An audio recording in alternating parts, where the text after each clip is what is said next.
ಭಾರತದ ಸ್ಕಾಟ್ಲ್ಯಾಂಡ್ ಎಂದೇ ಪ್ರಸಿದ್ಧವಾಗಿರುವ ಕೊಡಗಿಗೆ ಸುಸ್ವಾಗತ.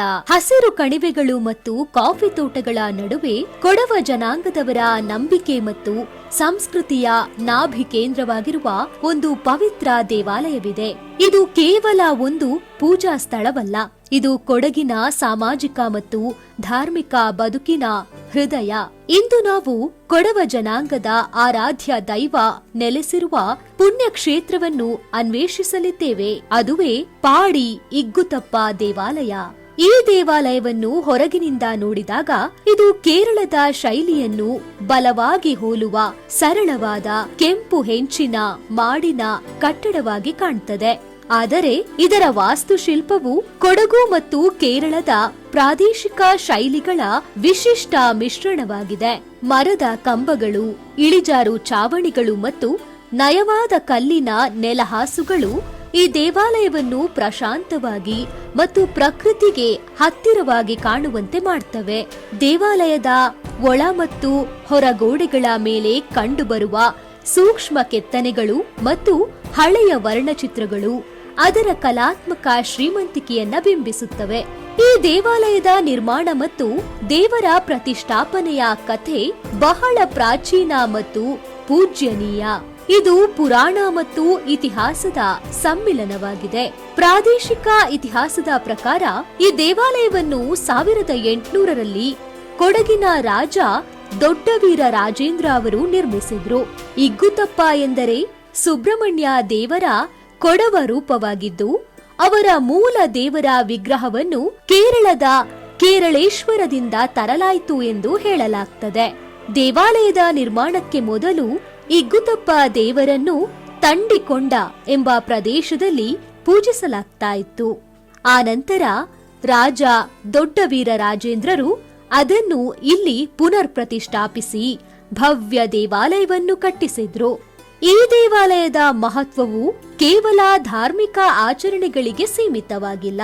ಕೊಡಗಿನ ಪ್ರತಿಯೊಬ್ಬ ಕೊಡವ ಕುಟುಂಬಕ್ಕೂ ಇದು ಅತೀ ಪೂಜ್ಯನೀಯ ಸ್ಥಳ. ಇಗ್ಗುತಪ್ಪ ದೇವರು ಮುಖ್ಯವಾಗಿ ಕೃಷಿ, ಬೆಳೆ ಮತ್ತು ಸಮೃದ್ಧಿಯ ದೇವರೆಂದು ನಂಬಲಾಗಿದೆ. ಇಲ್ಲಿನ ಪ್ರತಿಯೊಂದು ಧಾರ್ಮಿಕ ಕಾರ್ಯಕ್ರಮಗಳಿಗೂ ಮೊದಲು ಕೊಡಗಿನ ಜನರು ಈ ದೇವರ ಆಶೀರ್ವಾದ ಪಡೆಯಲು ಆಗಮಿಸುತ್ತಾರೆ. ಇಲ್ಲಿನ ಆಚರಣೆಗಳು ಮತ್ತು ಪೂಜೆಗಳು ಸ್ಥಳೀಯ ಕೊಡವ ಸಂಸ್ಕೃತಿಯನ್ನು, ವಿಶೇಷವಾಗಿ ಅವರ ಆಚರಣೆಗಳು ಮತ್ತು ನೃತ್ಯಗಳನ್ನ ಪ್ರತಿಬಿಂಬಿಸುತ್ತವೆ. ದೇವಾಲಯದ ಆವರಣದಲ್ಲಿರುವ ಒಂದು ಪುರಾತನ ಆಮೆ ಆಕಾರದ ಕಲ್ಲಿನ ವಿಗ್ರಹವೂ ಕೂಡ ಒಂದು ಪ್ರಮುಖ ಆಕರ್ಷಣೆಯಾಗಿದೆ. ಇದನ್ನು ಭಕ್ತರು ಪೂಜಿಸುತ್ತಾರೆ. ದೇವಾಲಯವು ಇಂಡೋ ಸಾರ್ಸನಿಕ್ ಶೈಲಿಯ ಓಂಕಾರೇಶ್ವರ ದೇವಾಲಯಕ್ಕಿಂತ ಭಿನ್ನವಾಗಿ ಸಂಪೂರ್ಣವಾಗಿ ದಕ್ಷಿಣ ಭಾರತದ ಸ್ಥಳೀಯ ಐನ್ ಮನೆ ಮತ್ತು ಕೇರಳದ ವಾಸ್ತುಶಿಲ್ಪದ ಪ್ರಭಾವವನ್ನು ಹೊಂದಿದೆ. ಇದು ಕೊಡಗಿನ ಜನಪದ ಜೀವನ ಶೈಲಿಗೆ ಹತ್ತಿರವಾಗಿದೆ. ಈ ಸ್ಥಳೀಯ ಶೈಲಿಯು ಪ್ರಕೃತಿಯೊಂದಿಗೆ ಸಾಮರಸ್ಯವನ್ನು ಸಾಧಿಸುತ್ತದೆ. ಈ ದೇವಾಲಯವು ಕೊಡಗಿನ ಧಾರ್ಮಿಕ ಮತ್ತು ಸಾಮಾಜಿಕ ಸಮುದಾಯದ ಕೇಂದ್ರ ಬಿಂದುವಾಗಿದೆ. ಇಲ್ಲಿ ಆಚರಿಸಲಾಗುವ ಮುಖ್ಯ ವಾರ್ಷಿಕ ಹಬ್ಬವೆಂದರೆ ಗೌರಿ ಹಬ್ಬ ಮತ್ತು ಮಹಾಶಿವರಾತ್ರಿಯ ಸಂದರ್ಭದಲ್ಲಿ ನಡೆಯುವ ಜಾತ್ರೆ. ಈ ಸಮಯದಲ್ಲಿ ಸಹಸ್ರಾರು ಭಕ್ತರು, ವಿಶೇಷವಾಗಿ ಕೊಡವ ಕುಟುಂಬಗಳು, ತಮ್ಮ ಸಾಂಪ್ರದಾಯಿಕ ಉಡುಗೆಗಳಲ್ಲಿ ಆಗಮಿಸಿ ಪೂಜೆ ಸಲ್ಲಿಸಿ ಸಾಂಪ್ರದಾಯಿಕ ನೃತ್ಯಗಳಲ್ಲಿ ಪಾಲ್ಗೊಳ್ತಾರೆ. ದೇವಾಲಯವು ಬೆಳಗ್ಗೆ ಮತ್ತು ಸಂಜೆ ವಿಭಿನ್ನ ಅವಧಿಗಳಲ್ಲಿ ತೆರೆದಿರ್ತದೆ. ಕೇರಳ ಗಡಿ ಪ್ರದೇಶವಾದ ಕುಂಬೂರು ಮತ್ತು ನಾಪೋಕ್ಲು ಹತ್ತಿರವಿರುವ ಈ ದೇವಾಲಯವು ನಿಮ್ಮ ಕೊಡಗು ಪ್ರವಾಸಕ್ಕೆ ಒಂದು ಉತ್ತಮ ಧಾರ್ಮಿಕ ತಾಣವಾಗಿದೆ. ಇದರ ಸಮೀಪದಲ್ಲಿಯೇ ತಲಕಾವೇರಿ ಮತ್ತು ಭಾಗಮಂಡಲದಂತಹ ಪವಿತ್ರ ಸ್ಥಳಗಳೂ ಇವೆ.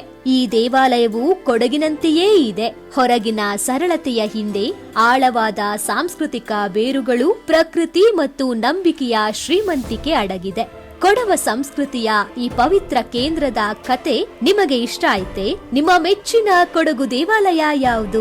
ಕೆಳಗಿನ ಕಾಮೆಂಟ್ ವಿಭಾಗದಲ್ಲಿ ನಮ್ಮೊಂದಿಗೆ ಹಂಚಿಕೊಳ್ಳಿ. ಪಾಡಿ ಇಗ್ಗುತಪ್ಪ ದೇವಾಲಯದ ಈ ವಿಶೇಷ ಪಯಣ ನಿಮಗೆ ಇಷ್ಟವಾಗಿದ್ರೆ ದಯವಿಟ್ಟು ಈ ವಿಡಿಯೋವನ್ನು ಲೈಕ್ ಮಾಡಿ ನಿಮ್ಮ ಸ್ನೇಹಿತರೊಂದಿಗೆ ಹಂಚಿಕೊಳ್ಳಿ. ಮತ್ತು ಮತ್ತಷ್ಟು ಆಕರ್ಷಕ ಕಥೆಗಳು ಮತ್ತು ಸ್ಥಳಗಳಿಗಾಗಿ ನಮ್ಮ ಚಾನೆಲ್ಗೆ ಚಂದಾದಾರರಾಗಿ.